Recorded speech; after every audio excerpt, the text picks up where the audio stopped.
It was a regular morning. To get my husband to work and my children to school. Busy in a household of 5 with 2 extra cousins on board that day. I come this way every morning. But then, she says, All of a sudden the car just stopped. right here on a busy road. We couldn't even move it into reverse or to move it off the side of the road. The whole thing had froze. She called her dad. I asked her, are you all right? Are the children all right? And when she said, well, we almost had an accident and luckily the bus didn't hit us, I just flew in a rage or, madness, just thinking of the implications there. What would have happened to her?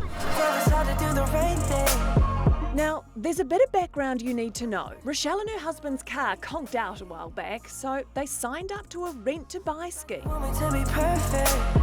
This is a 7-seater. They pay $120 a week and one day they'll own it outright. We went to the beach yesterday. Nice. But until it's paid off, This is the mobiliser here. the company fits an immobiliser. Do you know anything about it, how it works or anything? No.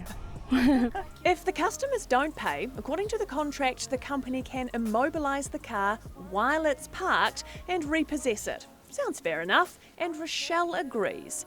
Yep, Yeah. I do.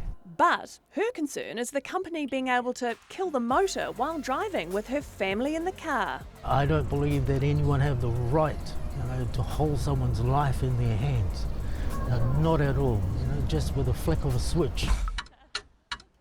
On the side of the road, Rochelle's next call was to the company. I says, we're in the middle of the road here. There's cars coming. I've got children in the car. She turned around and said, oh, sorry, we've found your payment now.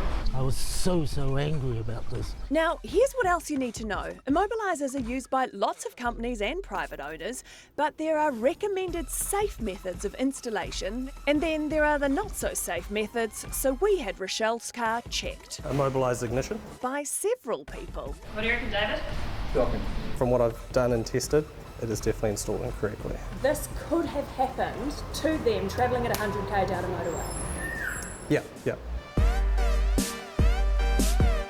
We call the company. It's called Quality Car Rentals. Who stops the car? We stop it from here. The manager confirms the company fits and controls the immobilisers. Do your records show that you stopped it on the 17th of February? Yeah, the vehicle was stopped, yes. Okay. That vehicle was driving with 5 children and 2 adults in it at the time on a busy road in Auckland. I mean, that will never happen. The car will not stop while driving. The manager then gets a mechanic on the phone. What's the guarantee that we have done it? What's the guarantee that it hasn't been tampered? He insists that if it's fitted incorrectly, it must have been tampered with. I fear that lives have been at risk as a result of this. Well, not from our side, no. So it has to be their fault. Definitely.